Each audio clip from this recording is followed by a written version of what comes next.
राधा माधव निताय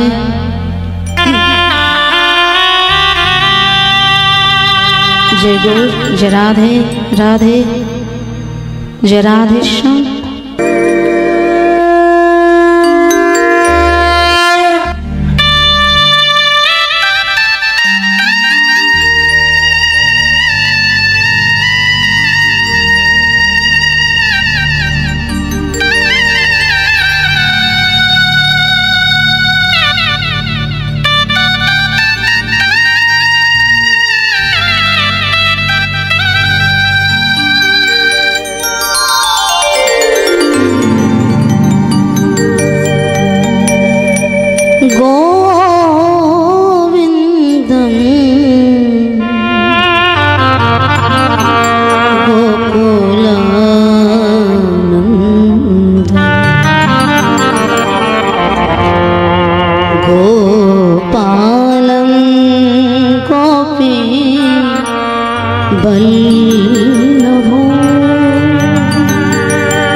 परिजन शहीद श्री कृष्ण चैतन्य देव हे राधा कृष्ण पादा सहगन ललिता श्री विशाखा। ओम नमो भगवते वासुदेवाय। ओम नमो भगवते वासुदेवाय। ओम नमो भगवते वासुदेवाय। ओम नमो भगवते वासुदेवाय। ओम नमो भगवते वासुदेवाय। हरे कृष्ण कृष्ण कृष्ण हरे हरे हरे राम राम राम हरे हरे। हरे कृष्ण कृष्ण कृष्ण हरे हरे हरे राम राम राम हरे हरे। हरे कृष्ण कृष्ण कृष्ण हरे हरे हरे राम राम राम हरे हरे। कृष्ण कृष्ण कृष्ण हरे हरे राम राम राम हरे हरे। निताई गौर हरिवाल गौर हरिवाल गौर हरिवाल निताई गौर हरिवाल हरिवाल बोल निताई गौर हरिवाल। गौर हरिवाल गौर हरिवाल निताई गौर हरिवाल। गौर हरिवाल गौर हरिवाल गौर हरिवाल निताई गौर हरिवाल। श्री गुरु वैष्णव प्रेमानंदी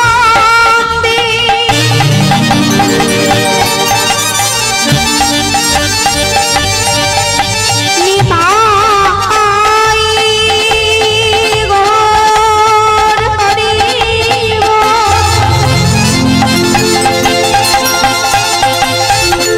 निताई गौर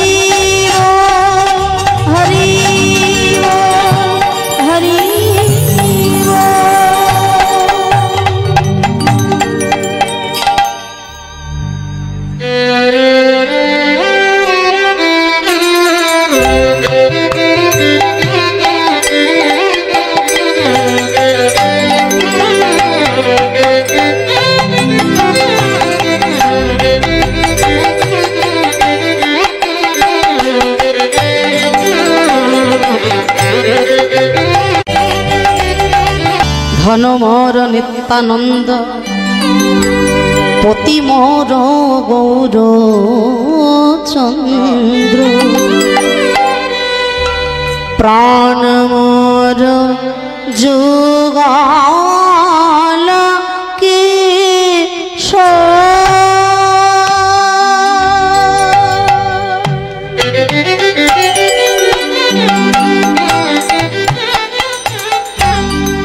যুগল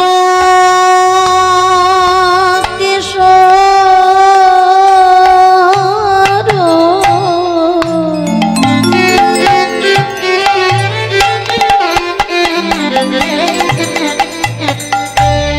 প্রাণ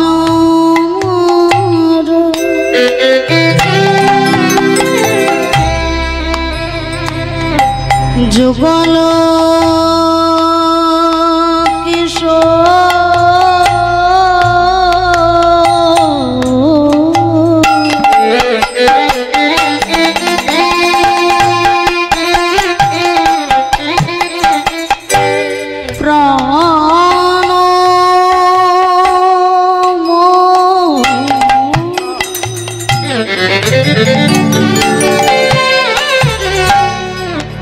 যুগলকে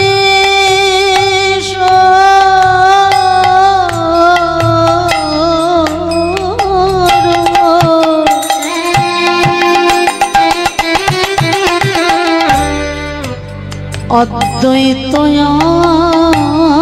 আচার্য বল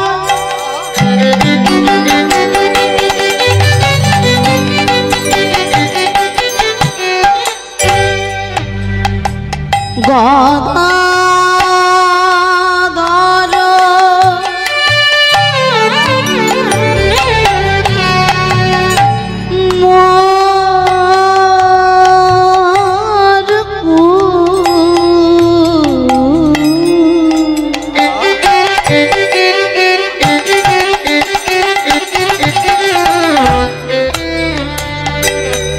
ঠাকুর নরহরি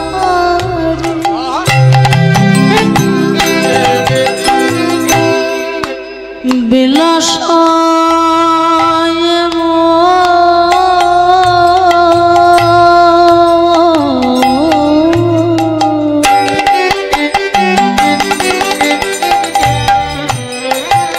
ঠাকুর নরহরি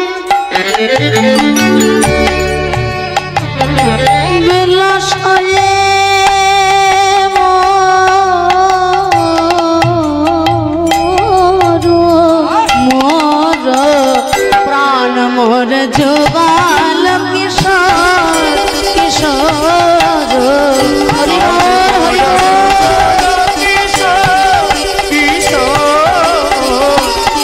মোর যুগল কিশোর কিশোর গো মোর যুগল কিশোর কিশোর মোর যুগল কিশোর নানা আর কেহ নাই কেহ নাই কেহ নাই কেহ নাই আর কেহ নাই কেহ নাই কেহ নাই কেহ নাই এই কলি ভব তরাইতে কেহ নাই কেহ নাই এই কলি ভব তরাইতে কেহ নাই কেহ নাই এই কলি ভব তরাইতে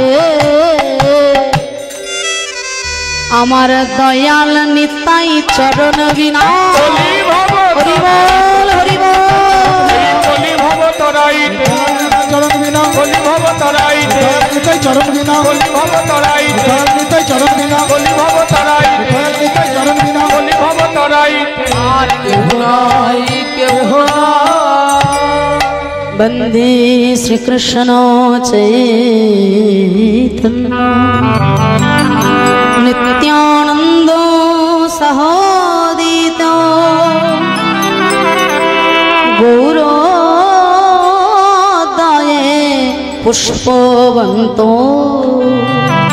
চিত্ত সন্দো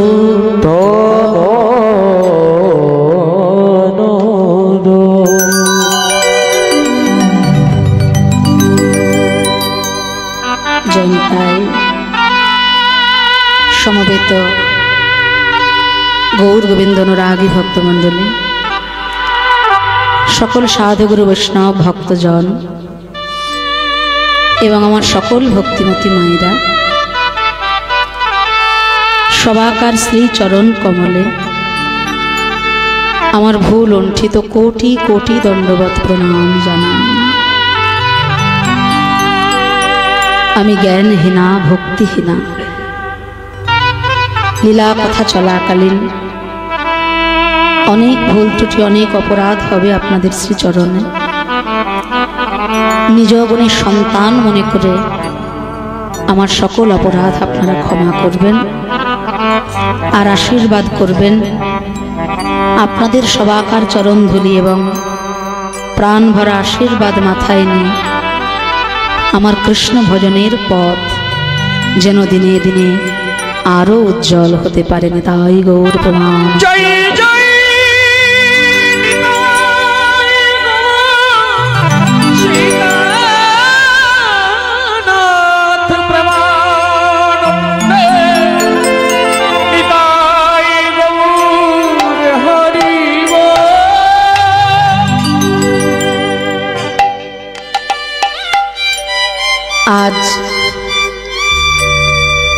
এই রাধা গোবিন্দ নিতাই গৌরাঙ্গ আশ্রম প্রাঙ্গণে আমরা উপস্থিত হয়েছি কিছু গৌর কথা, কৃষ্ণ কথা আস্বাদন করার জন্য।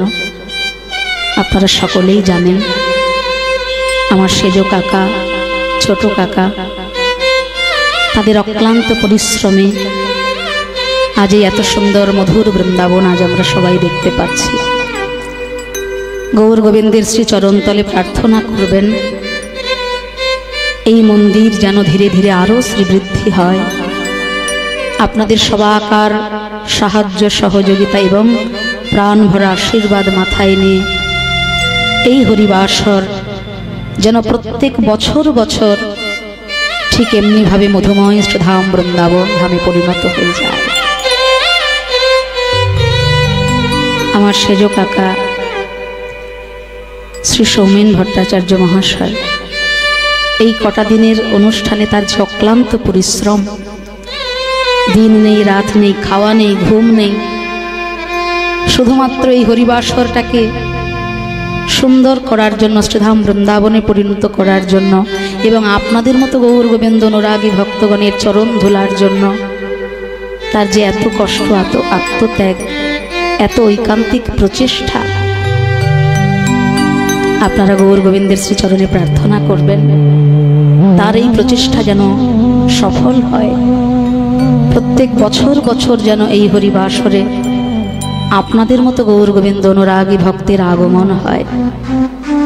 যেখানে হয় সাধুগুরু বৈষ্ণবের আগমন, যেখানে হয় হরি নাম সংকীর্তন, সেই স্থান হয় মধুময় ধাম বৃন্দাবন।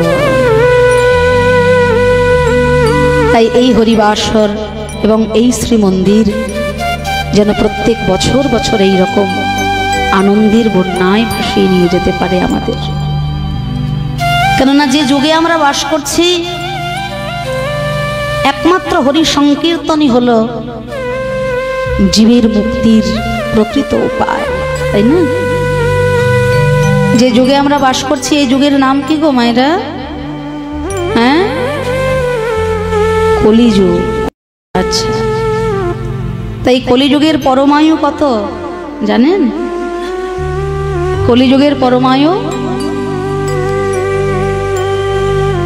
4,32,000 বছর হলো কলিযুগের পরমায়ু। আর এই সংখ্যাটাকে দ্বিগুণ করলে হবে দাপর যুগের পরমায়ু, 3 গুণ করলে হবে ত্রেতা যুগের পরমায়ু, 4 গুণ করলে হবে সত্য যুগের পরমায়ু। তা আমরা বলি না কলির সন্ধ্যা, তাই তো এত অনাচার, এত অবিচার। তা কলির সন্ধ্যা তো দূরের কথা বাবা, কলির সকালটা কেমন হয় সেটা এখনো আমরা দেখিনি। 4,32,000 বছর যদি কলিযুগের পরমায়ু হয়ে থাকে, তার মধ্যে থেকে মাত্র 5,000 বছর বিগত হয়ে গেছে, তাই তো? 5,000 বছর আগেই তো ভগবান কৃষ্ণ লীলা করেছেন বৃন্দাবনে দাপর যুগে। তা আমরা বলছি কলির সন্ধ্যা, কলির সন্ধ্যা। কলির এখনো সকালও দেখিনি আমরা। যখন কুরুক্ষেত্র যুদ্ধ মেদিনীতে ধর্মের সঙ্গে অধর্মের যুদ্ধ হচ্ছে, অধর্মের দল ভারী আর ধর্মের পথে যারা আছেন সংখ্যায় অনেক কম, কিন্তু জয়লাভ হলো কাদের? যথা ধর্ম তথা জয়। মহারাজ যুধিষ্ঠির বসলেন রাজ সিংহাসনে, আর সেই রাজসভায় এসেছেন একজন নবীন সন্ন্যাসী। এসে বলছেন, মহারাজ আজকে পথমধ্যে কিছু আশ্চর্য জিনিস আমি দেখলাম, যার কোনো সত্য আমি উদ্ঘাটন করতে পারছি। কি দেখলেন? না, দেখলাম একজন রমণী একটা সরোবর থেকে জল তুলে নিচ্ছে, একটা কলসিতে করে সরোবর থেকে জল তুলছে, আর ওই মাপেরই আরো 4টে কলসি তার কাছে রাখা আছে। একটা কলসিতে জল ভরে ভরে 4টে খালি কলসি জলে পূর্ণ করে দিল।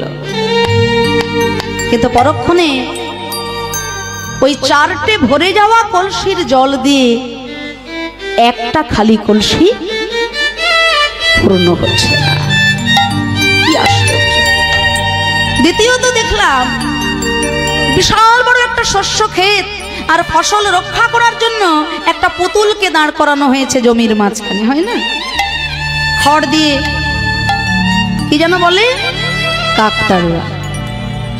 তা যাকে রাখা হয়েছে ফসলগুলো রক্ষা করার জন্য, দেখা গেল সে নিজেই সবার অলক্ষ্যে ওই ফসলগুলোকে বিনষ্ট করে ফেলল। তৃতীয়ত, একটা ছোট্ট ছিদ্র পথে প্রকাণ্ড শরীর নিয়ে একটা হাতি চলে যাচ্ছে, কিন্তু হাতির সরু লেজ যেতে পারছে না, আটকে যাচ্ছে। আর সর্বশেষ যা লক্ষ্য করলাম, একটা বিশাল আকারের ভারী পাথর, আর সেই ভারী পাথরটাকে একটা সরু সুতো ধীরে ধীরে টেনে টেনে পারাপার করে দিল। দয়া করে এর তাৎপর্য আপনি আমাকে ব্যাখ্যা করুন হে ধর্মরাজ, বড় সংশয়। মহারাজ যুধিষ্ঠির মনে মনে চিন্তা করলেন, দাপরের অন্তে ধীরে ধীরে কলির প্রভাব বিস্তার,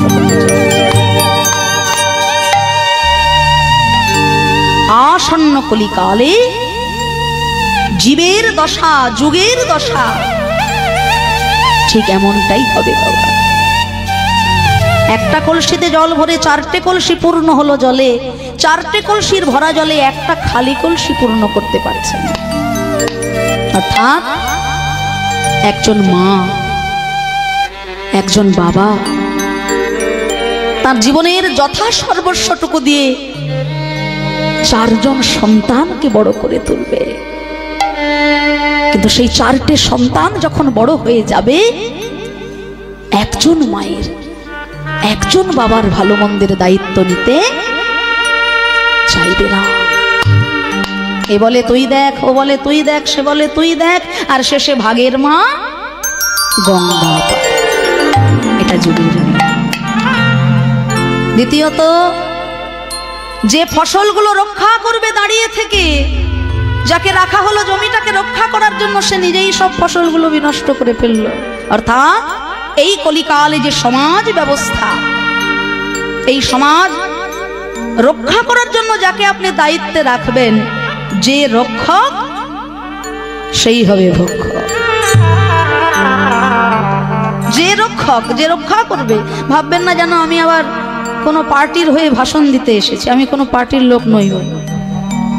আমাকে যে দল যেখানে কীর্তন করতে ডাকে আমি সেখানে চলে যাই।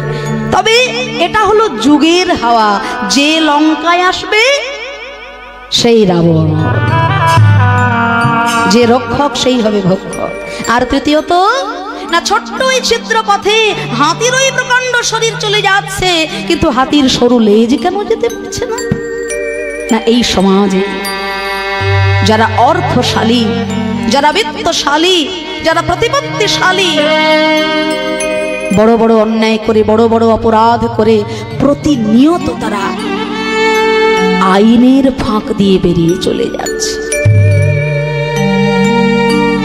আর এই সমাজে দিন দুঃখী হত দরিদ্র যারা ছোট ছোট অপরাধ করেও প্রতিনিয়ত আইনের চাকায় পিষে পিষে মরে যাচ্ছে। বলে না,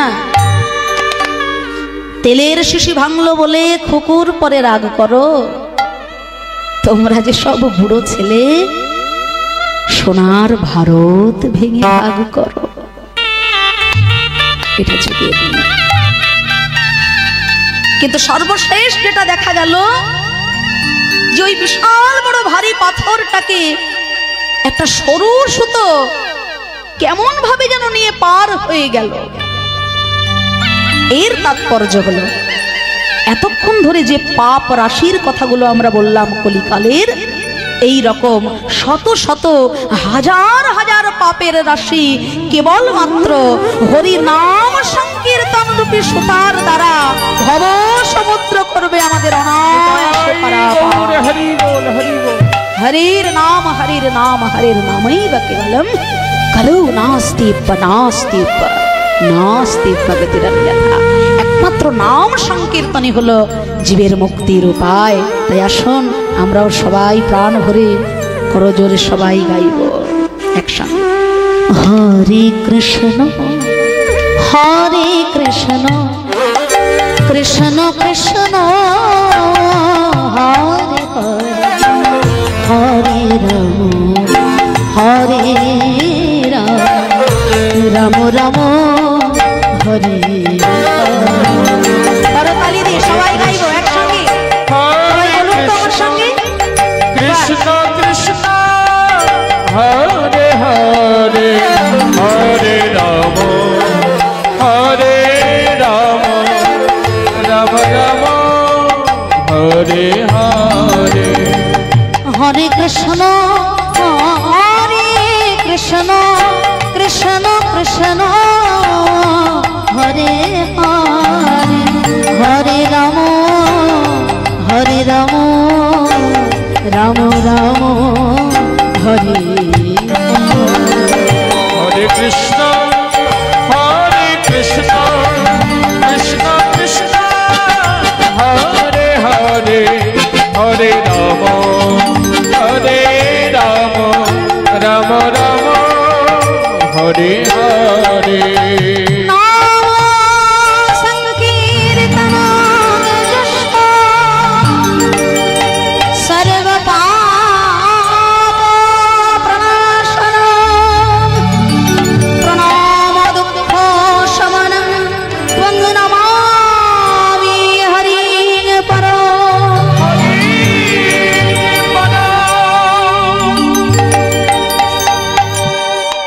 যার নাম শ্রবণে জীবের সকল পাপ তাপ দূরীভূত হয়, যাকে প্রণাম করলে জীবের দুঃখরূপী সমন দূরে চলে যায়, সেই প্রেমময় গৌরাঙ্গ মহাপ্রভুর চরণ বন্দনা করলাম।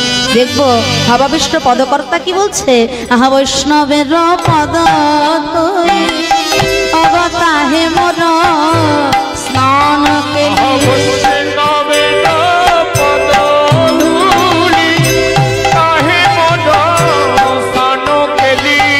অবতর্পণ মোর বৈষ্ণবের নাম গো, তর্পণ মোর বৈষ্ণবের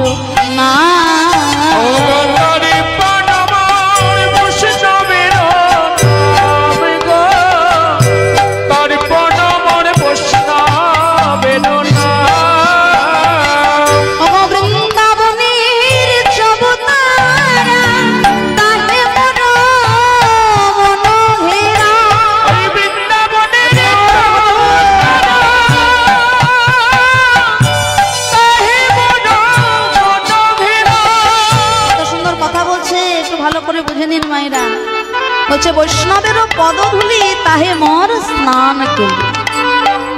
বৈষ্ণবের চরণ ধুলা, বৈষ্ণবের পদধুলা যে কতখানি মূল্যবান। বৈষ্ণবের চরণ ধুলায় যারা গড়াগড়ি দিতে পেরেছে তারা জানে। শ্রীমদ্ ভাগবত বলছে ভক্ত পদধূলি আর ভক্ত পদ জল, ভক্ত ভুক্ত শেষ এই তিন মহাবল। একটা ছোট্ট ঘটনা, কাশী ধামে এই তো সামনেই তো শিব চতুর্দশী। শিব ঠাকুর হলেন মহাবৈষ্ণব, বৈষ্ণবানাং যথা শম্ভু। শিব ঠাকুর হলেন বৈষ্ণব চূড়ামণি। মহাবৈষ্ণবের কৃপা পেলে কি হতে পারে একবার জেনে রাখো। অমানুষ মানুষে পরিণত হয়ে যায়, আর মানুষ দেবতায় পরিণত হয়ে যায়। তা বৃন্দাবনে কাশী ধামে জনিতাই কাশী ধামে এক পণ্ডিত ব্যক্তি শিব ঠাকুরের কাছে প্রার্থনা করছেন যে হে দেবাদিদেব, আমার তো কোনো সন্তান নাই, নিজ গুণে কৃপা করে যদি আপনি আমাকে একটা সন্তান দিতেন তাহলে আমার জীবন ধন্য হতো। তা মহাবৈষ্ণব শিব ঠাকুর দর্শন দিয়ে বললেন, বাবা সন্তান আমি তোকে দিতে পারি, কিন্তু সেই সন্তানের 5 বছর থাকবে পরমায়ু। 5 বছর পরমায়ু। বলে 5 বছর পরমায়ু, বেশ তবু তো বাবা বলে ডাকার মতো একজন সন্তান পাবো, তাই হবে। শিব ঠাকুরের করুণায় বিষ্ণুভক্ত পুত্র সন্তান জন্মগ্রহণ করলেন। ধীরে ধীরে ছেলের বয়স বাড়ছে, দিন যাচ্ছে, পরমায়ু কমে আসছে। তা ছেলের যখন 4 বছর বয়স, বাবা দুটো চোখের জলে ভেসে যাচ্ছে। এত সুন্দর সোনার টুকরো ছেলেটাকে আর তো বেশি দিন কোলের কাছে রাখতে পারবো না, পরমায়ু শেষ হয়ে আসছে। তা কাশীধামের একজন সন্ন্যাসীর দুটো চরণ ধরে বলছে, বাবা গো,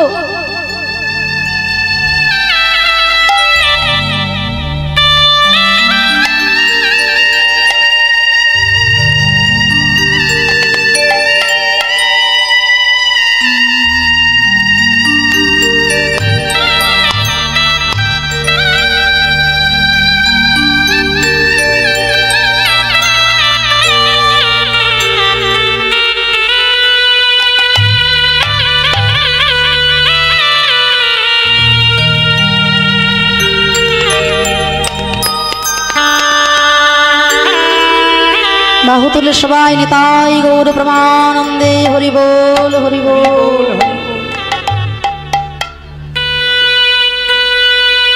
জয় নিতাই। তা সেই সন্ন্যাসী বলছেন, বাবা, কাশীধামে গঙ্গার ঘাটে এই ছোট্ট শিশুটিকে একটা ছোট্ট কুঁড়ে ঘর করে দাও। মনোযোগ দিয়ে আস্বাদন করুন না, একটা ছোট্ট কুঁড়ে ঘর করে দাও। কেন জানো?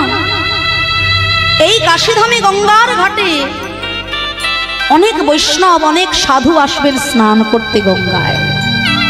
তা যখনই সাধু দেখবে, যখনই বৈষ্ণব দেখবে, তার দুটি চরণ জড়িয়ে ধরে যেন প্রণাম করে নেয়।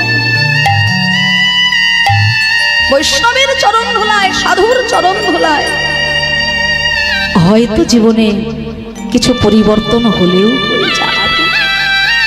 তা ওই 1 বছর ধরে ছোট্ট শিশুটা গঙ্গার ঘাটে যাকেই দেখে তারই দুটো চরণ জড়িয়ে ধরে প্রণাম করে। গোনা দিন ধীরে ধীরে ফুরিয়ে আসছে। 1 বছর পূর্ণ হতে আর মাত্র 3টে দিন বাকি। আর মাত্র 3টে দিন পরমায়ু। 5 বছর পূর্ণ হলেই পরমায়ু শেষ। আর মাত্র 3টে দিন বাকি। কালক্রমে সপ্ত ঋষি কাশীধামে ওই গঙ্গায় স্নান করার জন্য এসেছে। শিশু জানে না, সপ্ত ঋষির দুটো চরণ জড়িয়ে ধরে প্রণাম করেছে। যেই না প্রণাম করেছে, সপ্ত ঋষি বলে উঠলেন, চিরঞ্জীবী ভব।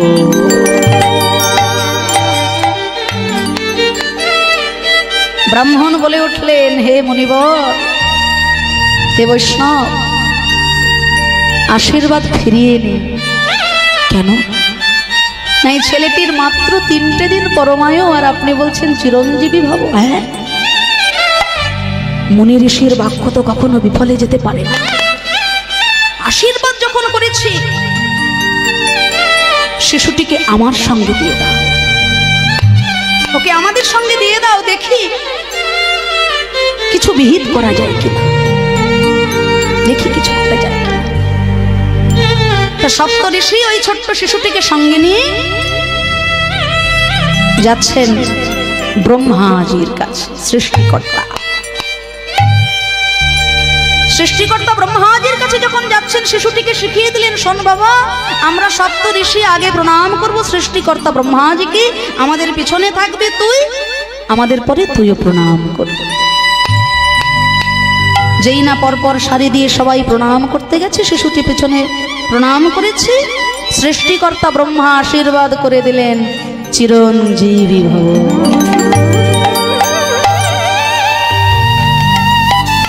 সপ্তঋষি বলে উঠলেন, হে সৃষ্টিকর্তা, গতকাল বিপদে পড়েছিলাম আমরা, আর আজকে বিপদে পড়লেন আপনি। হ্যাঁ, কেন বিপদ? না এই যে ছোট্ট শিশু, হ্যাঁ দেখলাম তো, প্রণাম করলো, আমি আশীর্বাদ করলাম। হে সৃষ্টিকর্তা, এর মাত্র 2 দিন পরমায় কি করে চিরঞ্জীবী হতে পারে? বলে সর্বনাশ, তাহলে কি হবে? আমার আশীর্বাদ তো বিফলে যাবে না। এই আশীর্বাদ দিয়েছেন কি? দেবাদিদেব মহাদেব। তাহলে ঠিক আছে, তাহলে চলো সবাই শিবলোকে যাব। ব্রহ্মাজি শিখিয়ে দিলেন, শোন বাবা, আমি সৃষ্টিকর্তা ব্রহ্মা, আমি সবার আগে গিয়ে প্রণাম করব, সপ্ত ঋষি তারপরে প্রণাম করবে, সবার শেষে তুই সাষ্টাঙ্গে প্রণাম করবি। পরপর সারি দিয়ে যেই না শিবলোকে গিয়ে শিব ঠাকুরের শ্রীচরণে প্রণাম জানিয়েছে, শিব ঠাকুর আশীর্বাদ করে দিলেন, চিরঞ্জীবী ভব।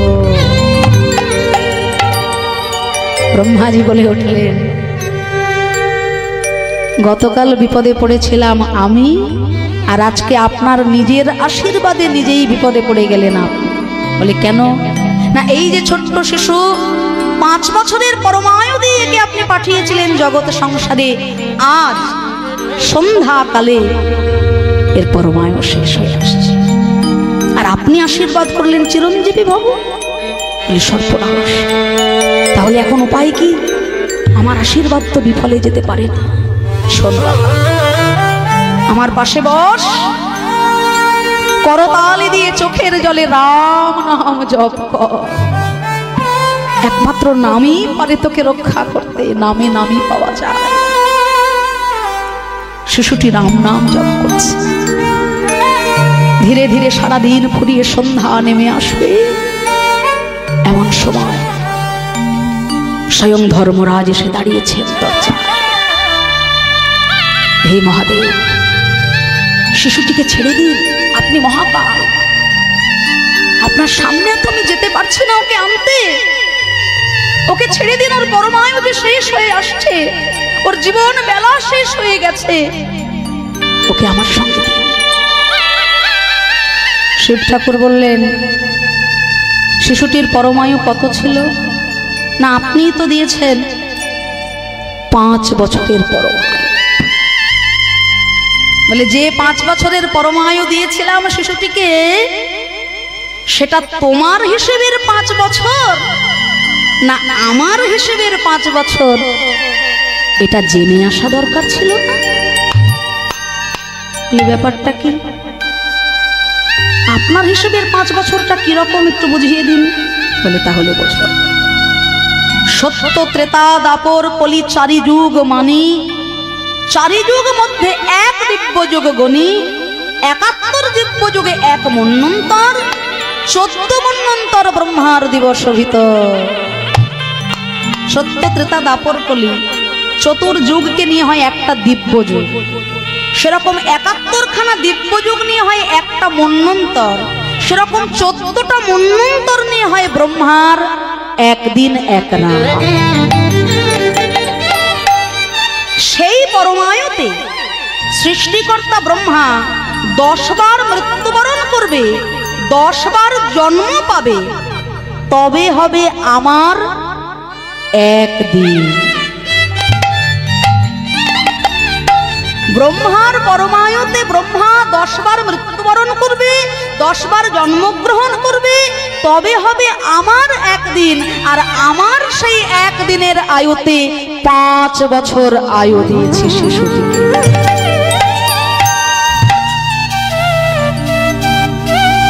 হিসেবটা বুঝে নিন। আমার সেই পরমায়ুতে 5 বছর বাঁচবে, কথাটা গল্প কথা নয়, সত্য ঘটনা। সেই শিশুটি বৈষ্ণবের আশীর্বাদ মাথায় নিয়ে হয়েছিলেন মার্কণ্ডেয় ঋষি। মহাপ্রলয় দর্শন করেছেন, কিন্তু তিনি মৃত্যুঞ্জয়। সৃষ্টিকর্তা ব্রহ্মার থেকেও তিনি বহু বহু বহু দিন বেঁচেছিলেন। শিব ঠাকুরের পরমায়ুতে 5 বছর। এই হলো বৈষ্ণবের কৃপা। বৈষ্ণবের চরণে যদি হয় অপরাধ, কোটি জন্ম ভজনেতেও পড়ে যায় বা। তাই তো ভবাবিষ্ট পদকর্তা বলছে, ভাই আর যাই করো না কেন, বৈষ্ণবের চরণ ধুলা গ্রহণ করো। আহা বৈষ্ণবের পদ তাহে মোর স্নান, আহা বৈষ্ণবের পদ ধুলি তাহে মোর স্নান কেলি, ও তর্পণ মোর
যে বৈষ্ণবের গুণগান আজকে আমরা গাইছি, যেহেতু আজকের লীলাটা বৈষ্ণব অপরাধ নিয়ে, বৈষ্ণবের চরণে অপরাধ করলে কি হয় সেই অপরাধ ভঞ্জন লীলা আজকে আমরা আস্বাদন করব।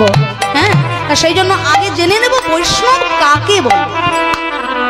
যে বৈষ্ণবের গুণগান এতক্ষণ ধরে আমরা গাইছি, বৈষ্ণব কাকে বলে এটা তো আগে জানতে হবে।